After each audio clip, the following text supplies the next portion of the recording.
The topic is the parts, connections, and functions of basal ganglia. Please note that I am dividing the topic, basal ganglia topic, in 3 different sections. In today's section, I will be dealing with the parts, connections, functions of basal ganglia.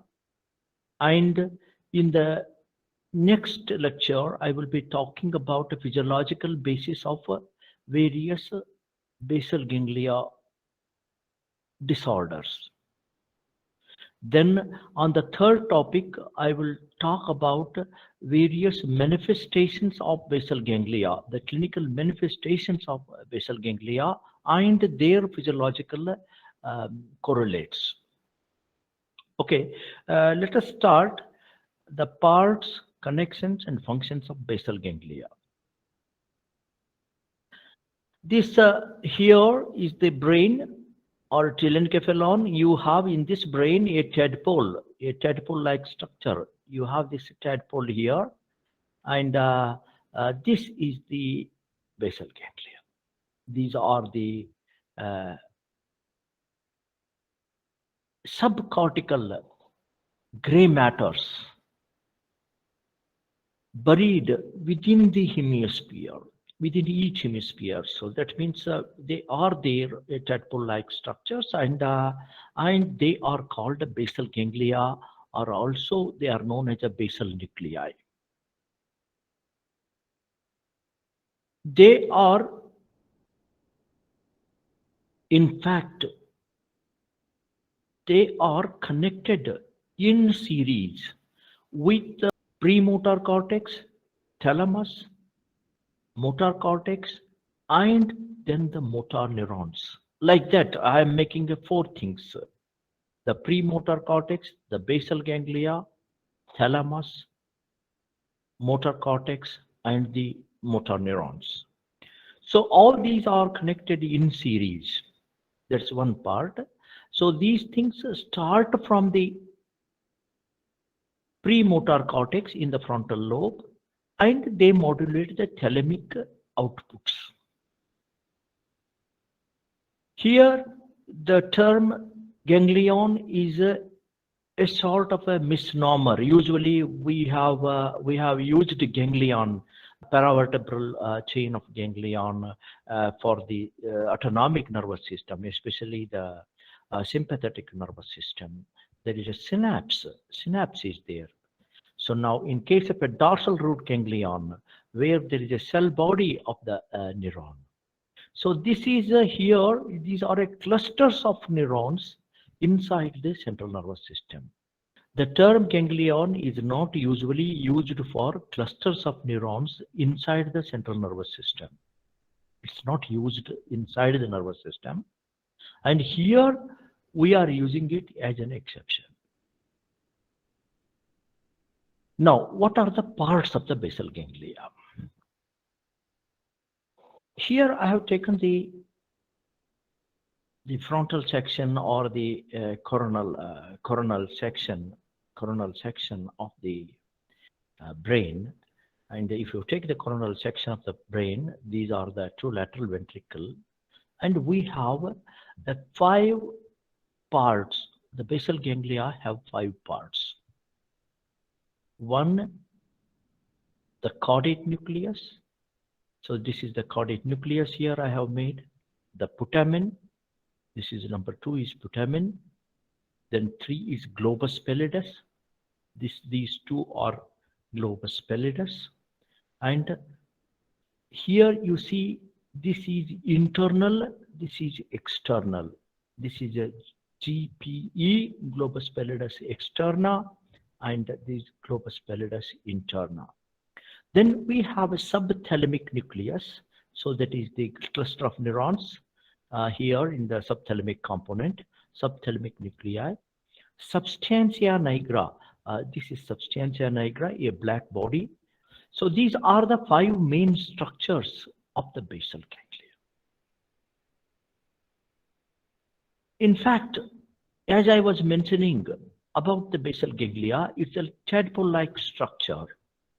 And this tadpole-like structure extends from amygdala of the amygdaloid body of the limbic system to the, this becomes the caudate head here. This is a caudate head. And now this caudate head is supporting this putamen, and within the putamen, within the two putamen, we have a thalamic connections inside, interior to this thing, because this is the exterior position. Interior to this thing is a globus pallidus. So if you are looking at that, and this is the component, this is the caudate nucleus, this is thalamus there, this is thalamus there, and this is the globus pallidus and putamen. Putamen here, this is putamen there, and this is globus pallidus. Now, sometimes what happens in different coronal sections, the tail of the caudate nucleus also appear, this component. Suppose if I am taking section here in this component, you get on the top the body of the caudate nucleus and the tail of the.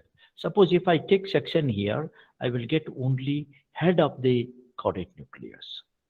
So like that, you have a tail of the caudate nucleus here in this particular section. Now, this forms the internal capsule. This is the internal capsule. So now, what are the? This is about the parts. I again repeat: a caudate nucleus, the putamen, the globus pallidus, subthalamic nucleus, substantia nigra. The caudate and putamen perform similar functions. They are known as a striatum. They receive input from the premotor cortex. That is striatum. Sometimes it is called neostriatum. That means the newer aspect. Then putamen and globus pallidus put together something like a lens is arranged in series. See, you just see that different. You have 2, 3 lenses. If I go back to the previous one, you just see that one lens here, another lens here, and the 3 lenses in series. They are arranged. They are called lentiform nucleus. Also, because this looks like a lentil that dicotyledonous botanical grains. So lentils having, when they are germinating, you have the inside some things germinating layer coming up. So that germinating layer is the thalamus. So maybe that is another reason why the lentiform has come. So this is anyway, for our understanding, a lenticular nucleus consists of the putamen and globus pallidus. The putamen and globus pallidus. This is putamen here, and this is globus pallidus. The caudate and the putamen put together as a striatum because functionally they are similar. Now, move on. These are the parts of the basal ganglia. I again repeat, the striatum, lentiform nucleus, we often use the terms as a striatum. That means that it may be putamen, it may be caudate. Okay, so now we move on to the various nuclei of the basal ganglia. Now I have classified the basal ganglia nuclei in 3 groups. Input nuclei, that is which is receiving information. The output nuclei that gives away the information to the other structures in the brain. And intrinsic nuclei that are located within the basal ganglia structures. The input nuclei include, they receive inputs from the cortex. This is the cortex. From the thalamus. So thalamus, this is thalamus there. And from the substantia nigra, especially the compact portion of the substantia nigra. The substantia nigra, though it forms the input, it forms the part of the basal ganglia, so it provides the input to the striatum. So now we have three components. It receives the basal ganglia nuclei receive input from three different components. That is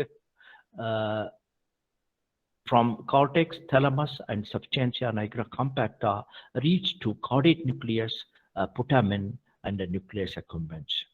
I will come back to this nucleus accumbens because this is a additional part of the basal ganglia. Then the outputs go from the basal ganglia structures that provide output are the GPI, globus pallidus interna. This is globus pallidus interna. From here, the output goes to thalamus or to the pontopeduncular nucleus. So that is especially GPI is one of them. And we have this part is the substantia nigra. Now the substantia nigra also receives input, the substantia nigra compacta. Now the substantia nigra reticularis that provides output to the thalamus and the pontopeduncular nucleus. This is a pontopeduncular nucleus here, the blue one, blue oval mass here. Now the intrinsic nuclei are one, because globus pallidus externa, this external part, it becomes the intrinsic. It is sandwiched between the striatum, that is a putamen and a caudate nucleus, and to the globus pallidus interna. And the subthalamic nucleus, because subthalamic nucleus is connected between GPE and GP, subthalamic nucleus and GPI, something like that. So that means subthalamic nucleus is another intrinsic nucleus. Then there are several intrastriatal, either in the putamen or in the caudate. There are cholinergic neurons. They are intrastriatal connections. In addition, we have inputs from the substantia nigra also to the caudate and putamen. So that we have considered here, but that also can be included as a part of the intrinsic nuclei. Here I have mentioned in this part, I have named them 1, 2, 3, 4. So 1 is this caudate, 2 is putamen, 3 is globus pallidus externa and interna, and 4th is the subthalamic nucleus. 5th is the substantia nigra, and we have a pontopeduncular nucleus. Okay, so these are the nuclei, the input, the receiving inputs, the outputs, providing outputs from the basal ganglia, and within the basal ganglia, the nuclei. Sometimes there are additional structures, because these are 5 primary structures or nuclei which are involved in the basal ganglia functions: the caudate, putamen, globus pallidus, subthalamic nucleus, substantia nigra. So these are, one do not want to forget about them. In addition, there are other parts. They are also partly involved in the basal ganglia functions, like amygdala, maybe the emotional components associated. That is, the amygdala does the memory, and then nucleus accumbens. This is for the cognitive, in terms of the reward functions.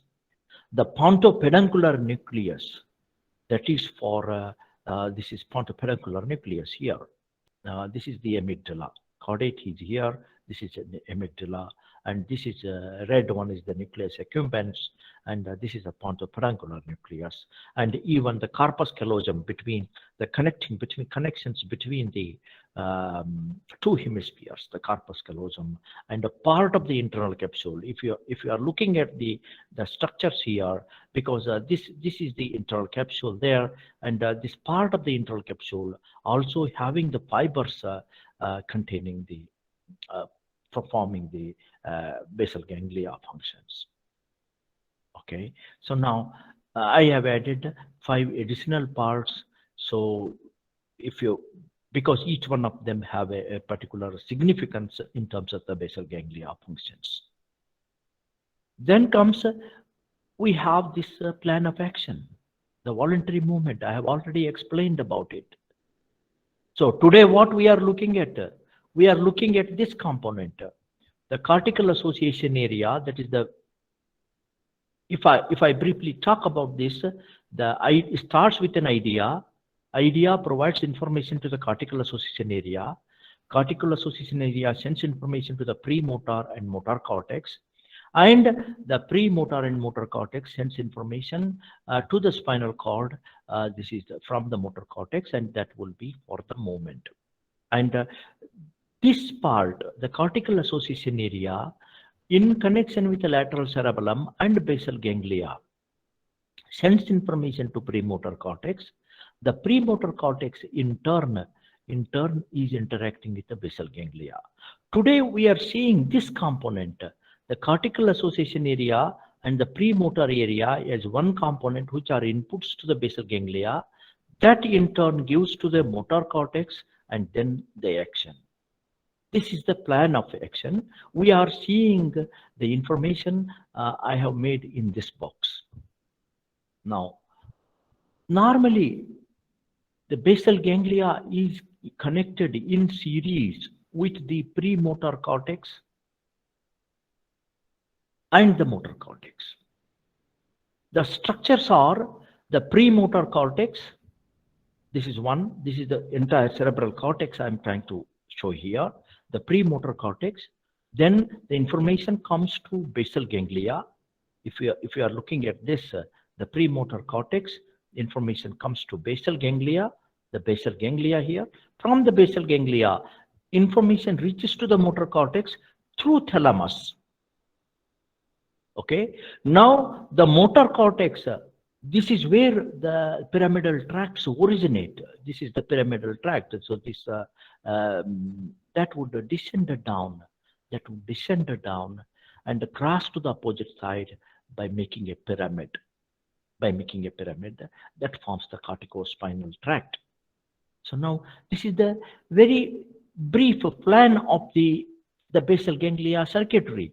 The premotor cortex, the basal ganglia, then to the thalamus, then to the motor cortex, and subsequently to the corticospinal tract. Now, suppose what I have made here, I have added the parts of the basal ganglia. In the basal ganglia, we have a direct circuit and indirect circuit.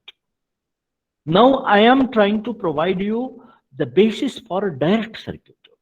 The direct circuit is comprised of these 5 elements: the premotor cortex, the striatum, the globus pallidus interna, thalamus, and motor cortex. So now, keeping these structures here in the units, the premotor cortex sends information to the striatum. Caudate plus putamen is the striatum. It's also known as a neostriatum or neostriatum.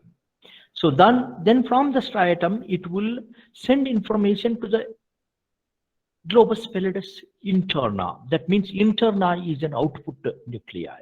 So from here, the output goes to thalamus, and from thalamus, it will come back to the thalamocortical projections to the motor cortex.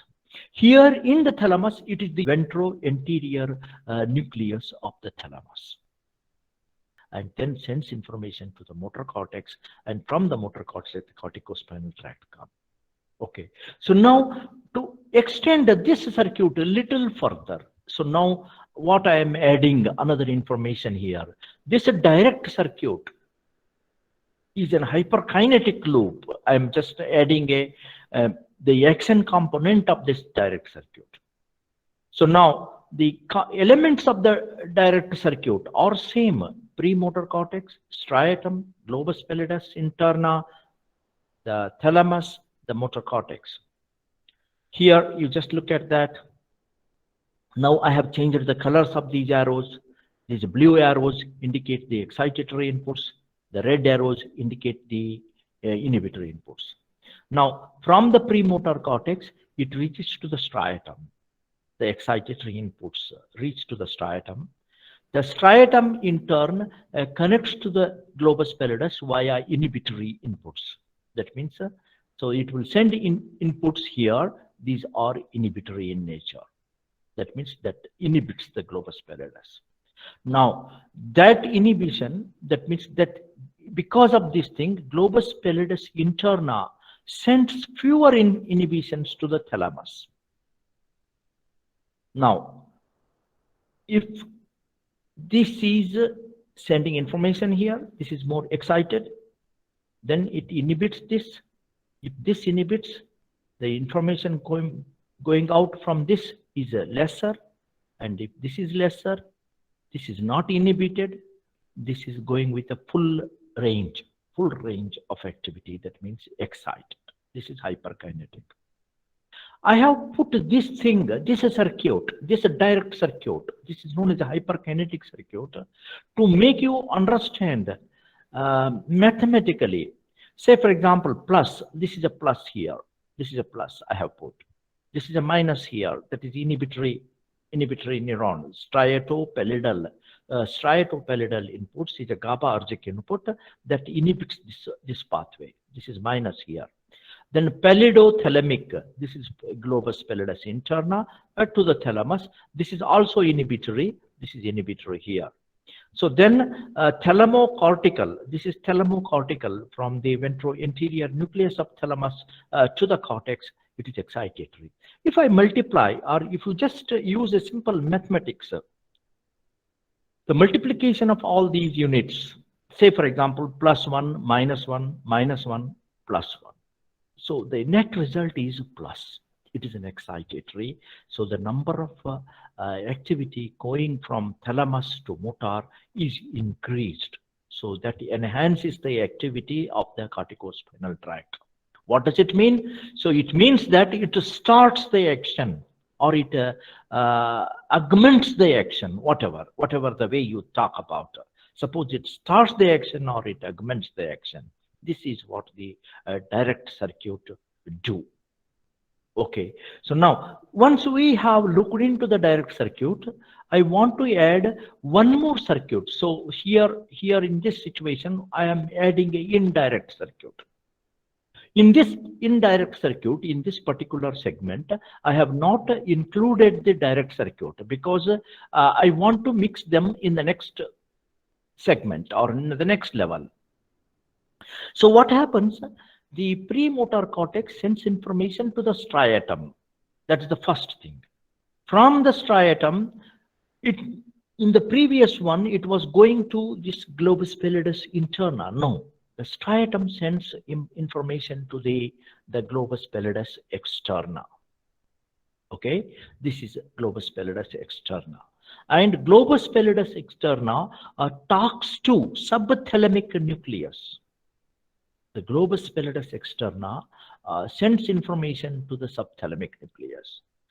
Then from the subthalamic nucleus, the output of the subthalamic nucleus reach the globus pallidus interna, because the striatum is not sending information directly to GPI.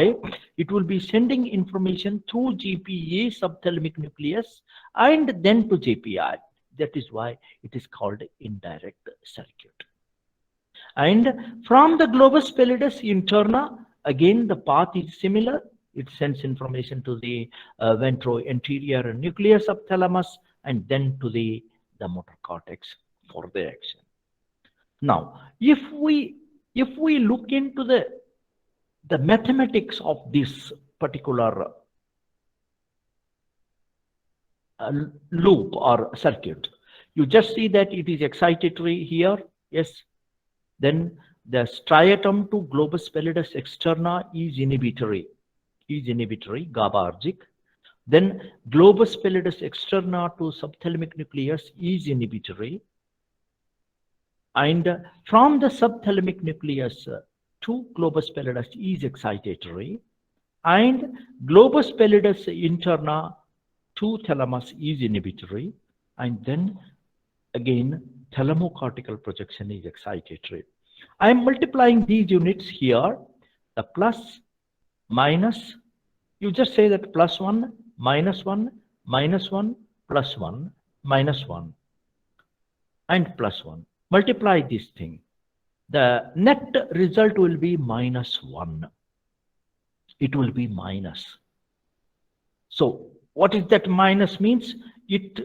Whatever the inputs are reaching here from the thalamocortical projections are not, or reduced or diminished or less.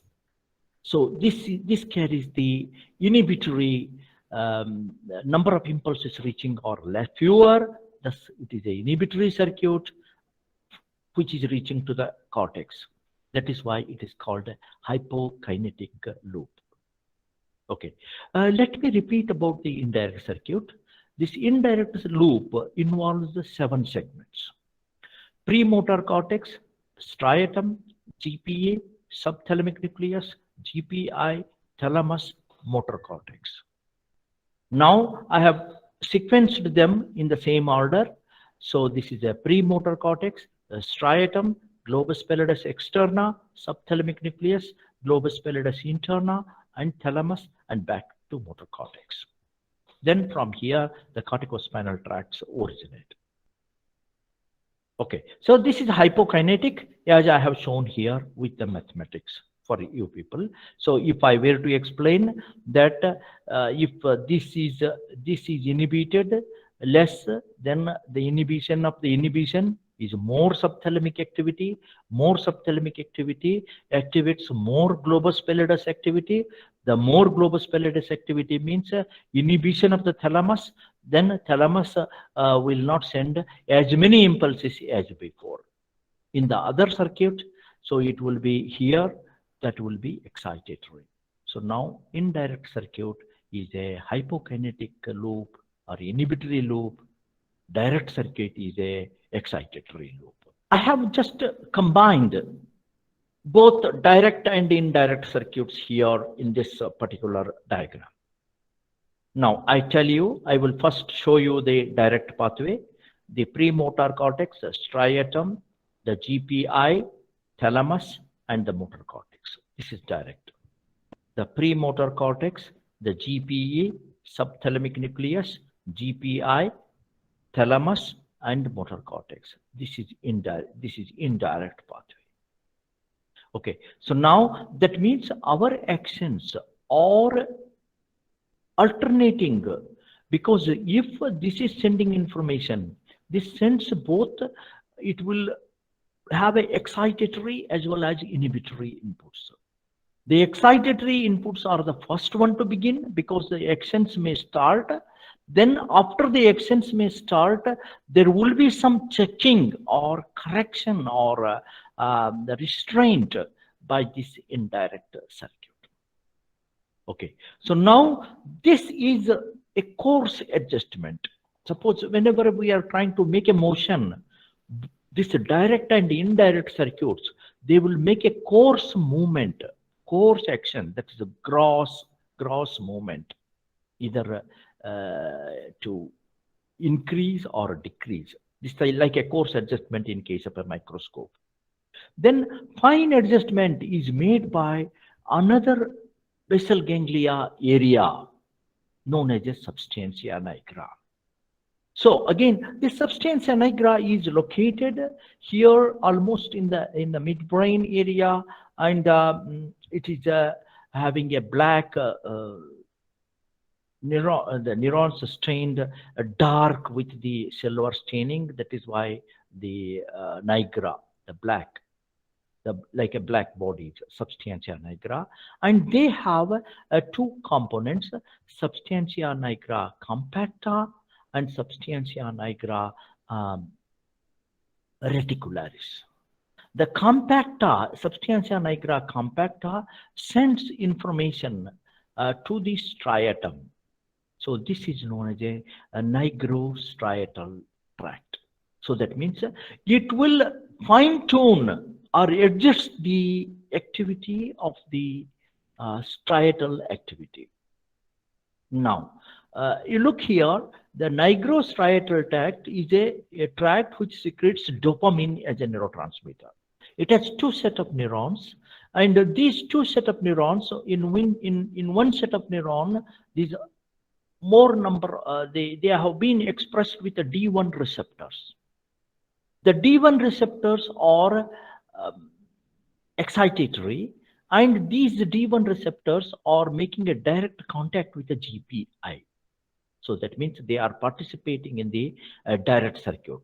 So that means dopaminergic neurons which are reaching to the direct pathway. This is the direct pathway, or expressed with the D1 receptors which are excitatory. And what happens? This is excited. Once it is excited, so what happens? There will be more inhibition or more excitation of these. That means more inhibition of GPI. If there is a more inhibition of GPI, what happens? The control over thalamus is diminished. So that means there is a greater activity. That is the meaning. There is a greater activity here. This becomes very large. This output becomes large. So this is when we stimulate the D1 receptors. Suppose when you stimulate, because the indirect pathway, the neurons which are reaching to indirect pathway, that is, they are connected to GPE, that is the globus pallidus externa. So these are expressed with the D2 receptors. The D2 receptors are inhibitory. So the D1 receptors are excitatory, D2 receptors are inhibitory. So that means they will produce more inhibition. As they did more excitation, they will produce more inhibition of the thalamocortical output. So now if you just see that it is connected to the D2 receptors, already from the striatum, the output is going to GPA inhibitory output. This when it is reaching, and the inhibitory outputs enhance, and there is more inhibition of GPA. If there is more inhibition of GPA, and the subthalamic nucleus is not receiving the inputs, so that means it will have a intrinsic oscillatory activity. So there will be more output from the subthalamic nucleus. From the subthalamic nucleus to the GPI, this is an excitatory output. So that means the GPI is excited more. If the GPI is excited more, it inhibits the thalamus more, and if the thalamus is inhibited, the output of the thalamus is decreased. So that is the thing that means there is a balance. That means substantia nigra, by having these things, it will try to say, for example, switch mechanisms or oscillatory mechanisms. It will try to one time start and one time stop it nicely or perfectly, and start it perfectly. So that means there is no vagueness. So this is a fine tuning of the circuits. No, that's not enough. That's not enough. This fine tuning is not balanced in the sense that means it is going wayward. So that suppose if the D1 receptors are not balanced, now this fine tuning is balanced by another networking which is present within the striatum. This is a intrastriatal cholinergic networking. So now we introduce another fine tuner there, the cholinergic. These are acetylcholine containing neurons located in the striatum. These cholinergic networks control both the D1, these neurons, direct dopamine neurons and indirect neurons. These direct neurons are expressed with the muscarinic receptors of the acetylcholine, and indirect ones are expressed with the nicotinic receptors. So acetylcholine acts on two type of receptors, the muscarinic receptors. The muscarinic receptor is the G protein coupled receptor. The nicotinic receptor is a ionophoric receptor, or it acts as a cation channel. That means a ligand gated cation channel, the nicotinic receptors. Now, when the muscarinic receptor is activated, because they are expressed with the muscarinic receptors, it is inhibitory. It is inhibitory. And the dopamine 1 is excitatory. So these two are balanced. So that means whatever the output goes, the balanced output reaches the thalamus. So then thalamus gets out the balanced output. Similarly here, if you are looking at the acetylcholine, the nicotinic receptors are expressed here on the indirect pathway. The nicotinic receptors are excitatory. Whereas if you are looking at the D2 receptors or inhibitory, so now this excitatory and inhibitory receptors, they are in a balance or an offset mode, so that the whatever the output goes here from the in the indirect pathway to the globus pallidus externa is a balanced output reaches. So now these plastic changes in the synaptic activity are brought about by the action.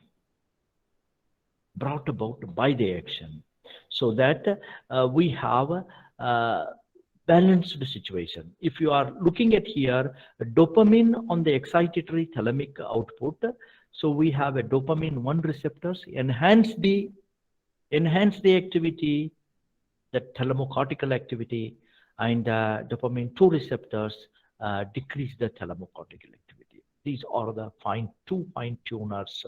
Maybe here also the same thing. The acetylcholine on the excitatory thalamic output, the muscarinic receptors decrease via direct pathway, and nicotinic receptors increase via direct pathway. So that means whatever the thalamic outputs, they try to balance each other. These two indirect and circuits. So that's a fine tuners, especially one from the substantia nigra and one from the intrastriatal cholinergic neurons. Okay, so now I have mentioned about direct circuits, indirect circuits, the fine tuning by dopaminergic neurons, and fine tuning by the cholinergic neurons. Now, here I will just mention about various pathways. Corticostriatal pathway, cortex to the striatum, this pathway, corticostriatal pathway, this is a glutamatergic. I'm talking about a neurotransmitter, the corticostriatal glutamatergic. Striatopallidal, striatum, this is striatum, this box, to the pallidum, this red arrow here and red arrow here, this is GABAergic. Pallido, this is pallidal, pallidothalamic. The pallidothalamic is inhibitory, that is GABAergic. Nigrostriatal, I am just mentioning substantia nigra compacta. I have divided here the substantia nigra. The substantia nigra compacta gives inputs to the striatum, and the substantia nigra reticularis gives inputs to the thalamus. That means it is along with the GPI. Now, SNC, that is substantia nigra compacta, that is a nigrostriatal tract, is dopaminergic. This is what happens this is what is destroyed in the Parkinsonism. Then subthalamopallidal pathway. This is subthalamus to the pallidus. This is the pathway. The subthalamopallidal pathway is glutamatergic. Intrastriatal cholinergic, green one. Thalamocortical, thalamus to the cortex, is glutamatergic. Striatonigral, so that means this is striatum to the nigra, substantia nigra here. It comes here. This is GABAergic. So now, one thing I would like to emphasize here, these components are reciprocally connected, which to avoid or make a clarity, we have shown the predominant action, that is the total resultant action, we have shown with the arrows. Resultant action means this is the forward motion. Otherwise, they all have a sort of a reciprocal connections from each component. Now, I have mentioned about the transmitters. What are the transmitters? They come down to 4: glutamate, GABA, dopamine, acetylcholine. These are the 4 neurotransmitters involved in the basal ganglia. Now, I just revise you about the connections. The afferents receive input from premotor cortex, from all cortical areas, from the substantia nigra compacta, and from the thalamus. So I mentioned here, no, thalamus and the striatum, we have not connected. Even the thalamus also gives inputs to the striatum, thalamostriatal, these things. But for our clarity purpose, I have not shown. So these are afferents. The efferents are, the output goes from GPI1, that is going to the thalamus. From the substantia nigra to the thalamus.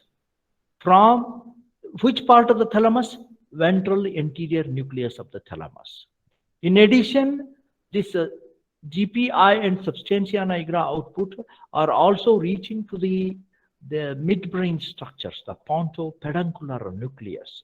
The pontopeduncular nucleus, which is around the collicular region, where the visual and the auditory and the proprioceptive sensory inputs are correlated or put together. So this pontopeduncular nucleus, that is the essential component for the maintenance of the posture.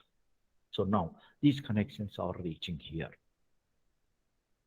Having considered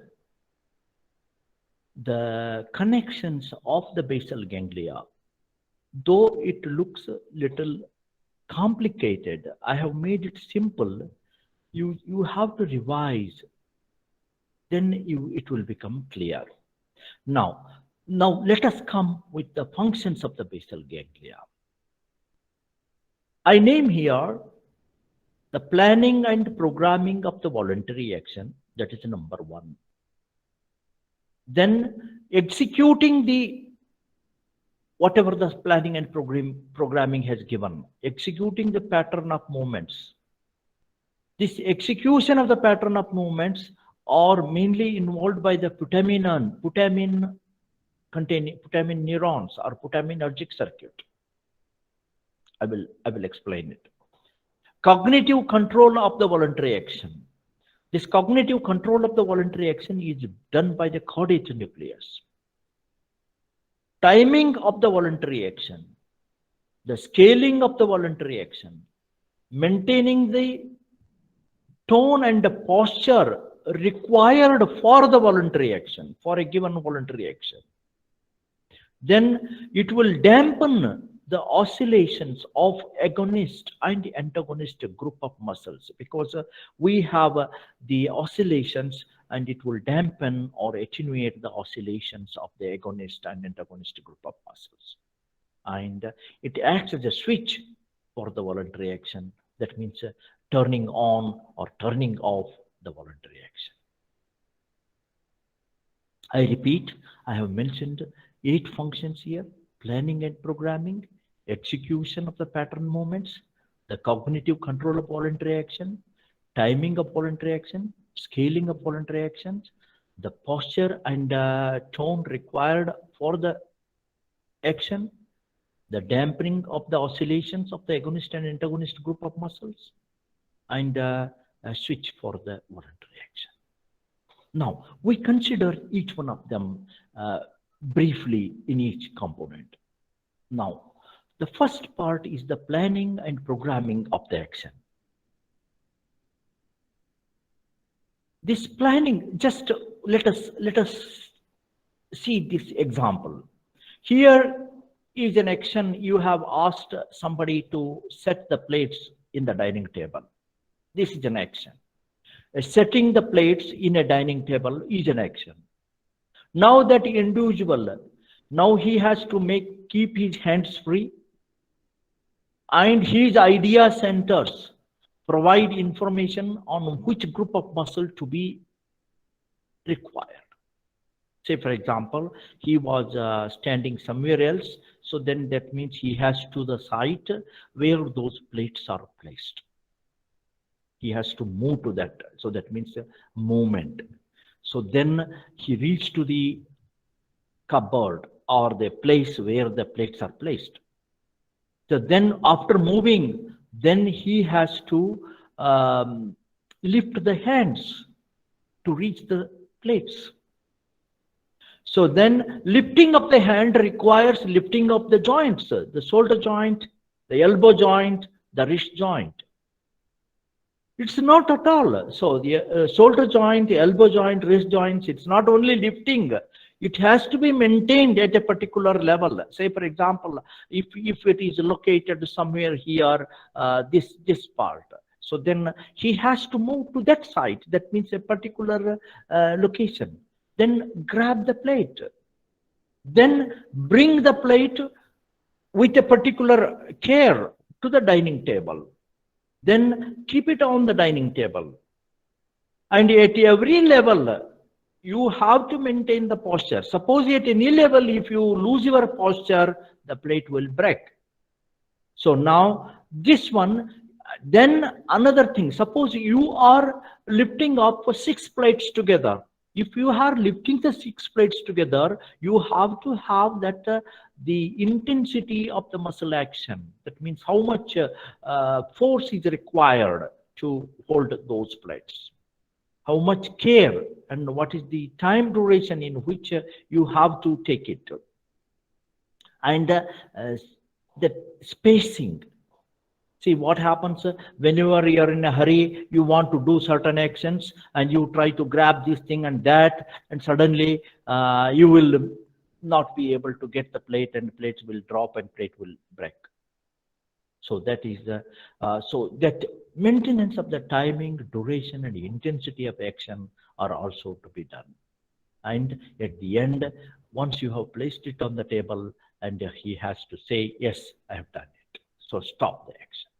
So this is one plan of action. I have maybe I have not given the total sequence of the events. The sequence of the events is much longer than what I have described here.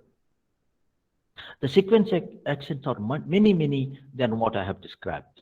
Now, just I read it here. Plan the action in association with the inputs from the lateral cerebellum and the association areas of the brain. And now identify the group of muscles for the action. Once you identify the group of muscles for the action and how long each of these group of muscles to be activated in sequence, that has to be determined. Then the sequence of actions. So that means the first, the shoulder joint, elbow joint, and the hands, the fingers. So in which order they are going to be contracted. Then there's no use if my hand, these finger movements take place and shoulder joint is not lifting. It will not perform the work. Then the plan the postural requirements for the action, because each action requires the postural requirement. Now look at this particular picture. This is a very dynamic picture. Especially for the what I see for the basal ganglia actions. There are so many voluntary actions. One voluntary action here, driving the motorbike, the cycling. Okay, these are two here walking. So this is see looking here, then she tries to see what they are doing. So if and here if this is, but each one of these actions are dependent upon each other. And if you are looking at here, this child is trying to pull the hand here, so that's dynamism. And here, look here, the another action. You have another action. This baby is trying to adjust itself. Then this girl trying to look here and there, trying to care for herself. And then here you can see that she is. And so this whole dynamic range of actions, so each one of them, suppose if I were to analyze each one of them, have the sequence of events as I have enumerated in the side part. So that means, suppose if I were to take and describe this girl, so she is driving. She has to drive, or she has to ride, pedal the cycle in such a way that she should not hit this, and she should not stop because she is having another person here. And look here. So then there is a vehicle coming here. This vehicle is coming here, and before that vehicle comes, she has to pass through, and she should not come here in this lane. So these are various plans. Only one thing I have just. So for each one of them, there is a planning and programming for each one of these actions. There are so many actions I cannot describe. Maybe I will be just completing the 1 hour, especially with this figure. Anyway, giving you an example, these are the voluntary actions. So involved in so many dynamics. So it is totally dynamic. The voluntary action is totally dynamic. And each one, each one have a different the stance. So this person is talking to someone else, like that. So now coming back here, so the second part, the second function is the execution of the pattern of movements, because I cannot keep on going with each one of these figures and trying to describe. I have already given you the example. You can imagine and you can construct your own the planning and program or sequencing of the actions. Now, the execution after planning, it's the execution of the pattern of movements. What are the pattern of movements? The pattern of movements are the lateral motion, weight transfer, forward motion, up and down motion, coordinating upper and lower body movements. All these things are pattern movements. Say, for example, movements like walking, bending, reaching, scratching, running, kicking, shuffling sideways, moving around the people and objects, eye-hand coordination, eye-body coordination. All these things are examples. Or even you are looking at these examples, are cutting a paper with scissors. It's the most difficult job, cutting a paper with the scissors. You just see that. You have to have the scissor in your hand, and that scissor has to be held in a particular position. Or any tool, as a matter of fact. And any tool, as a matter of fact. Hammering a nail. So that means you have to steady the nail, and then you should not want to hit your hand, hit your nails, hit your nails or hit your fingers. Shooting a basketball through a hoop, passing a football, throwing a ball, as happens in case of any ball plays, or catching a cricket ball, that holding the catch, or the shoveling movement. That means you take something and throw the thing. Shoveling movements of a dirt. The vocalization, the controlled use of tools, all these things, including the spoons, the chopsticks, the forks, all these things are the examples of the voluntary actions, which are very, very complex. Even I wish to say that even tying a shoelace, It's a more complex voluntary action. Then the talking, drinking, swallowing are voluntary actions over involuntary actions. That means they are voluntary to begin with, then they become involuntary. So these are the basic pattern movement. There is the execution of the pattern movements. Now, execution of the pattern movements start in the premotor cortex. This is the premotor cortex. So these lines. Now, these premotor cortex reach to the putamen here. This is the putamen, and from the putamen, they will reach to the direct circuit, the GPI, and then to the thalamus and back to the motor cortex. That's one. The second, from this, they will go through the indirect circuits. That the indirect circuit is coming through the subthalamus, and then to the thalamus, and then to the cortex. So that's the indirect pathway. Also, the inputs reach to the substantia nigra, and this substantia nigra in turn try to modulate the striatal activity, the putaminergic activity. So this is three things they have shown here: the premotor cortex, the putamen, GPI, thalamus, that's the direct circuit, premotor cortex, putamen, GPE, subthalamic nucleus, GPI, thalamus. These are the indirect circuits. So this is a direct circuit, this is a indirect circuit. Both are activated, and that is where the pattern is executed. Now you just see that that's one of the example here. This dog is jumping through this fire rings. So you just see that it does not get hurt. Similarly, this man is jumping through this fire ring, which you might have seen in the circus. You just see that. So here, so that means he requires so much of a precision, so much of an action. That means he should not want to touch it. There is a cognitive component associated here in this particular image. So that means he has to pass through this ring, which is having a fire, and that would pass through the he has to pass easily. So that is the some of the action where how the pattern movements are executed. Now, this is another important picture. What is happening? This is exactly an event happened in September 5th, 2012 in Shivkasi.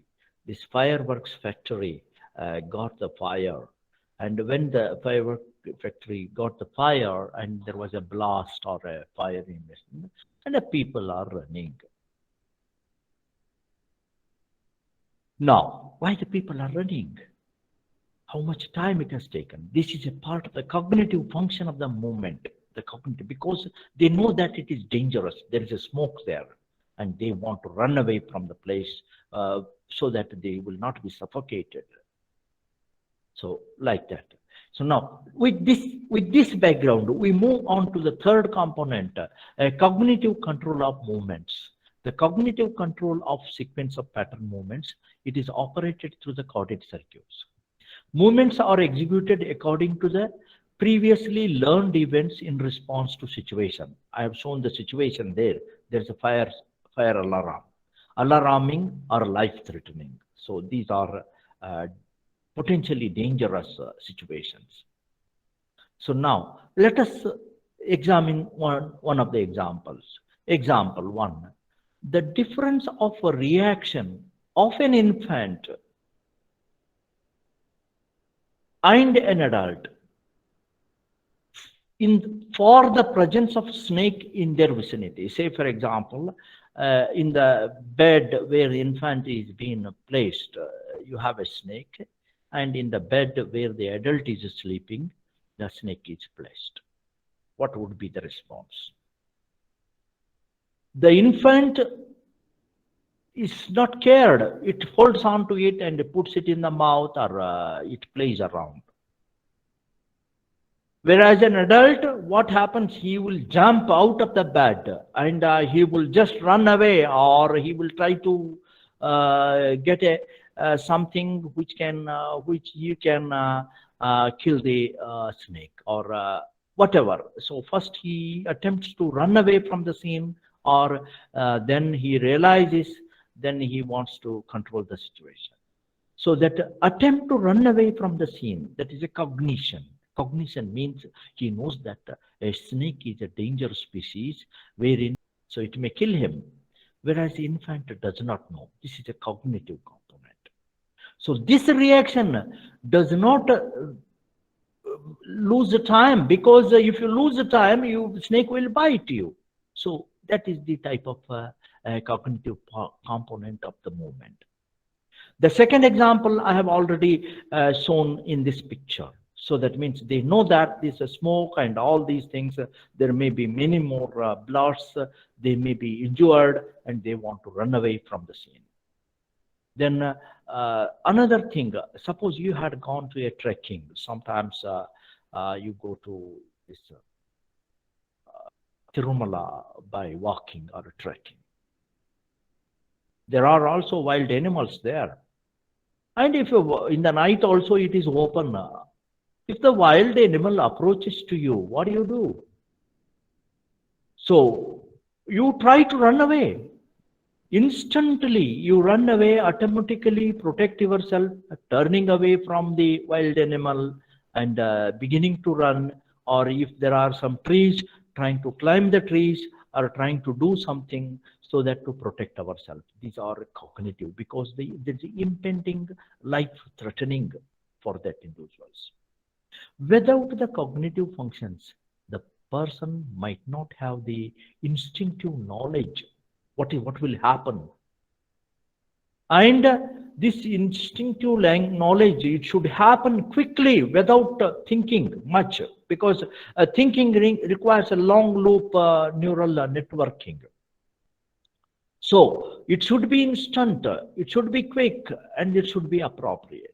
So all these things are happening in these three examples. Thus, cognitive control of the motor activity is a part of the learned element which has come through the basal ganglia. Here, the caudate circuit or caudate nucleus is involved. Now, I will tell about that. Thus, cognitive control of the motor activity determines subconsciously or within seconds the patterns of movement required to achieve a complex goal that might save the individuals. And this should happen without losing much time. Now, coming back here, this is the circuitry. So this circuitry originates from the entire a global approach. All the parts of the cortex, they will be put together. They will be put together. And now, so that means they will reach to the caudate nucleus.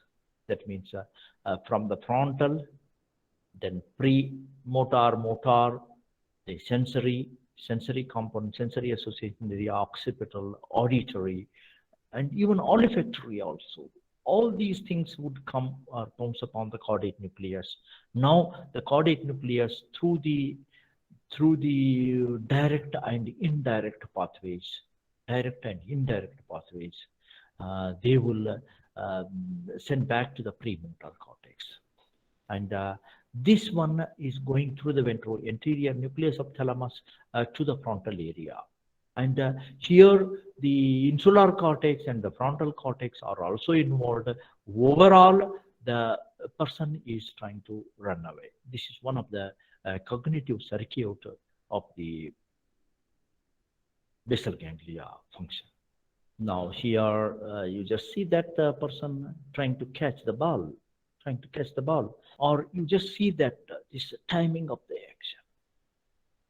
What you are seeing, so they are focused, it's highly focused with the postural adjustments and ready to receive with whatever the posture they are having. This involves both cognitive as well as the pattern activity, that is the caudate and putamen circuits. The learned patterns of action while performing require exact timing of an event. Because if you come later, ball will fall down. If you come early, you have to wait for long, and for long means you will not be able to sustain that particular posture. Another example for this timing of an action.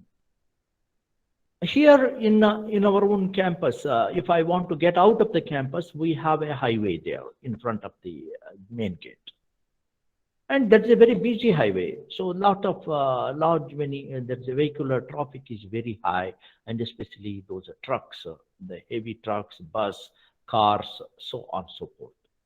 And now crossing becomes very difficult. Now how we do? We go there, wait, and then though some vehicles are coming at a distance, then we assess, okay, whether we pass, then we pass. The crossing a busy road where lots of vehicles are passing, we all adopt certain things. That is one of the basal ganglia function.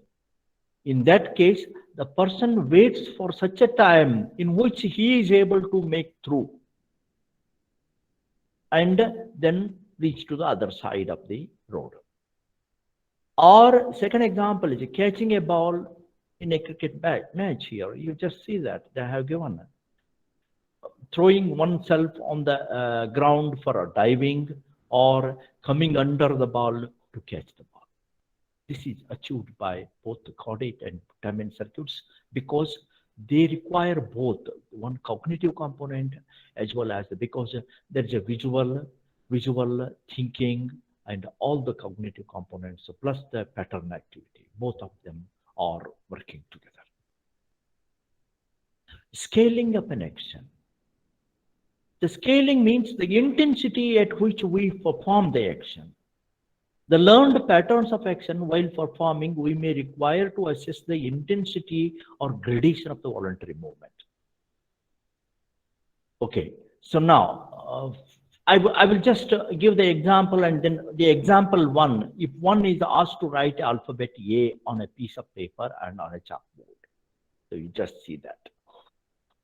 So here is a person writing on the blackboard that A plus B, whatever the alphabets, we are not interested in what is written on this thing.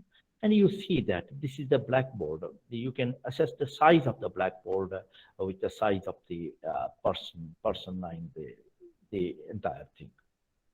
Then here on this side, I have a piece of paper. This is the A4 size paper with a pen and whatever for dimension check I have kept.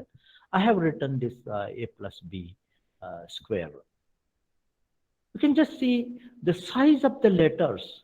Size of the letters are small here on the piece of paper, and the size of the letters are large here on this. So this is the scale. Though even if I were to write it on the board, I will also write it something like that only. This particular part of it, without any thinking, I would just do that part or this part. So this is a timing and the scaling of the action. So for example, if one asks to write an alphabet A on a piece of paper and on a chalkboard, automatically the person writes a letter size A, small or big as required. A big in case of a chalkboard and a small in case of a paper. Another example is you want to pass a ball to a person. Okay, now you have two persons. One person is at 5 meters distance, another is at a 50-meter distance. Now, with a 5-meter person, you just give just a small drop. That means the intensity of the action is less. With a 50-meter apart, you will throw it with the intensity. So that means you use less effort for a 5-meter person, more effort for the latter. So this again requires both the caudate and putamen circuits together. That is the scaling of an action. Now, I have mentioned that this is one of the example of the scaling of the action. And here also is an example of the scaling of the action. Scaling means whether to run away because the vehicle is coming or vehicles are coming. You can just see that this boy is running. So this runaway, this whenever we cross the or cross the road. So that means this is killing of the action. Now, 6, maintaining the muscle tone and posture required for the action. The tone of the muscle is maintained by descending reticulospinal or vestibulosinal projections to the gamma motor neurons and then to alpha motor neuron through the 1A. The broad basal ganglia exerts inhibitory or excitatory activity on these projections as required. I will show the actions. Posture on extensor group of muscles are involved in posture maintenance. So there is always a extensor activity for the maintenance. In case of a Parkinson's, the flexion attitude, so just like this, is seen in a Parkinson's disease. In addition, there are other associated movements while we walk or we'll talk or we do some actions. So these are part of the postural components. The basal ganglia output coordinate them. In the absence of basal ganglia, these associate movements are lost. Now let us see what is happening. So you can just see the reverse hand. This itself is a planning.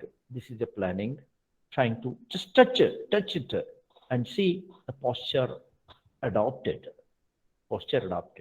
Here, the backhand. It's one of the lawn tennis, one of the great player there. So now he just making a backhand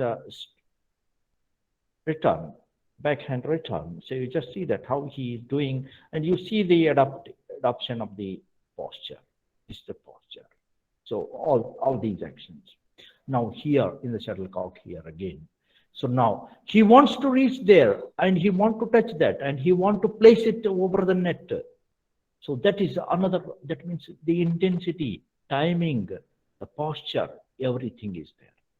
Here also, it's almost the ball is dropped to the ground and he does not want to touch the ground here. If he touches the ground, it is out. So now, if he just wants to lift it, just like anything, and then make a shot. These are some of these what I am talking, the actions with the posture and associate movements. In each one of them, there are associate movements. Associate movements are the hand, leg there, hand there. So all these things are posture and associate movements. Now you must have seen this parade. This is wonderful. It looks beautiful in a video picture. So that means going together, and these are associate movements. Both the legs and the limb, upper limb and the lower limb, their movements, and with the commitments there. Looks good. Similarly, the joggers, you can just see that the associate movements, you can just see that the hand, how it is flexed. This one is forward. This is opposite. Lower limb is forward here. Same thing. So these associate movements here. So these are some of the associate movements. Maybe basis of these associate movements. You can just see that how it is working. The swinging of the arms. See, look here.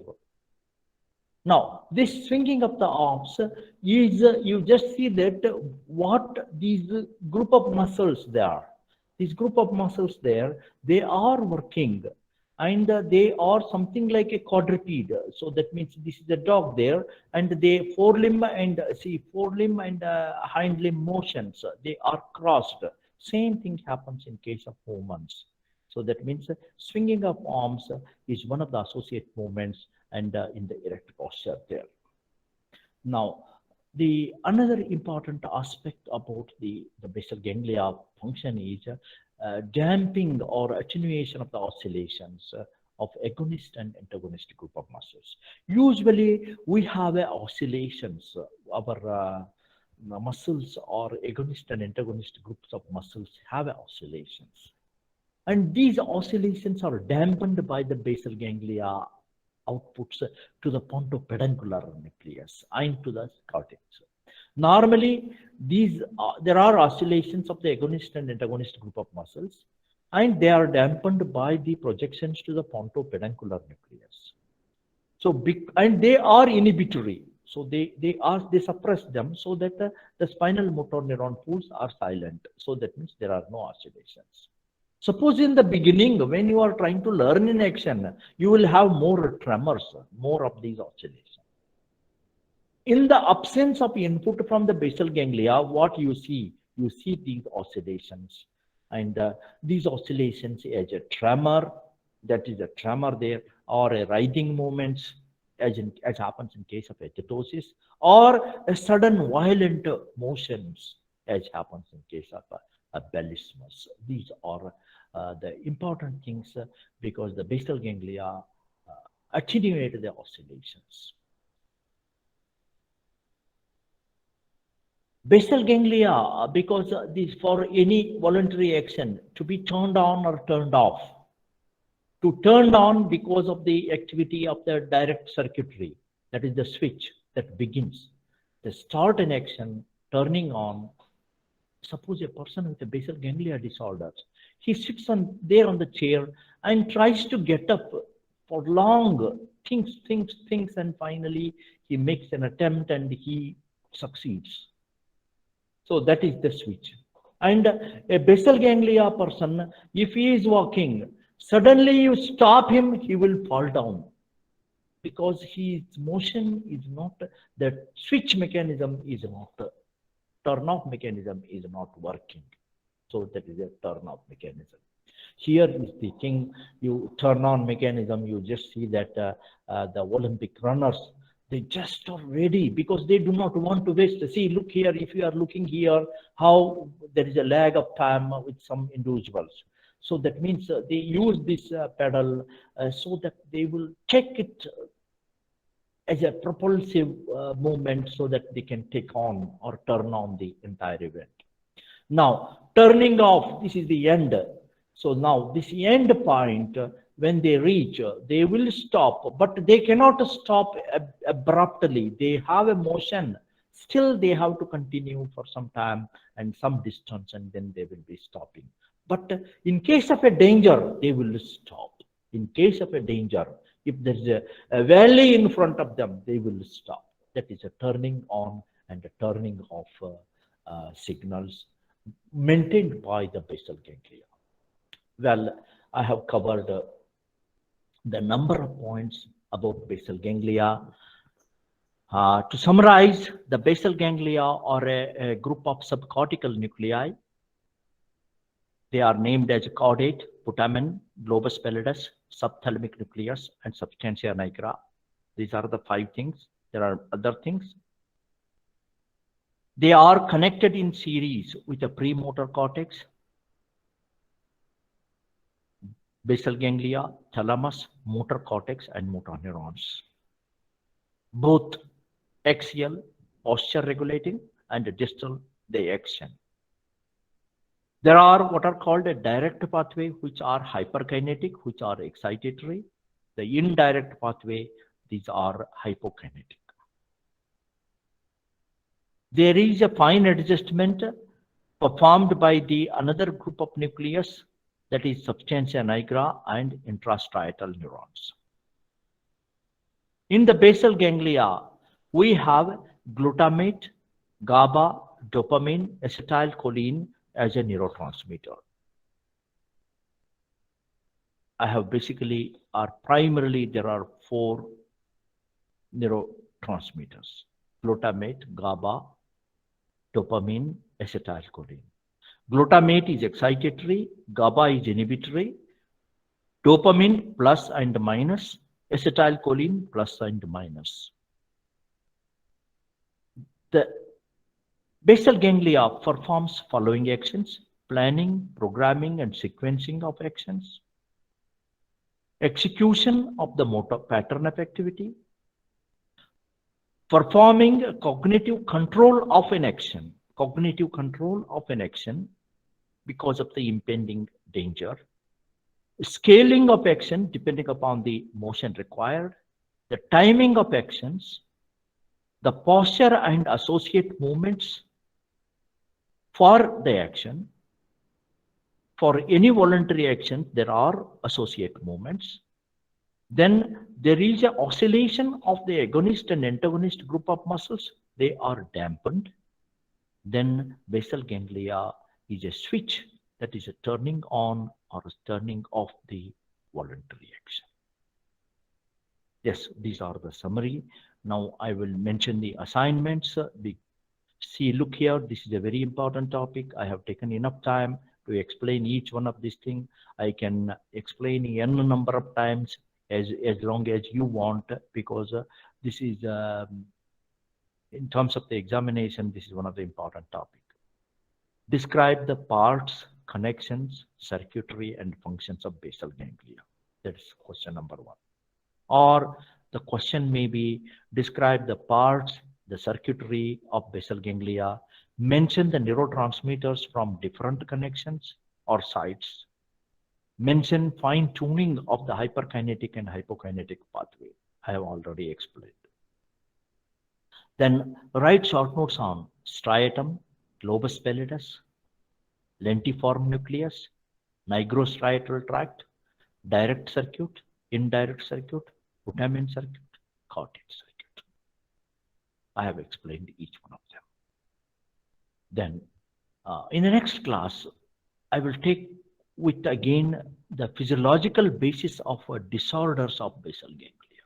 I have referred the same books, that is Genong, Guyton, and the Kendall's book of Neuroscience, and the Samson Wright. Thank you all.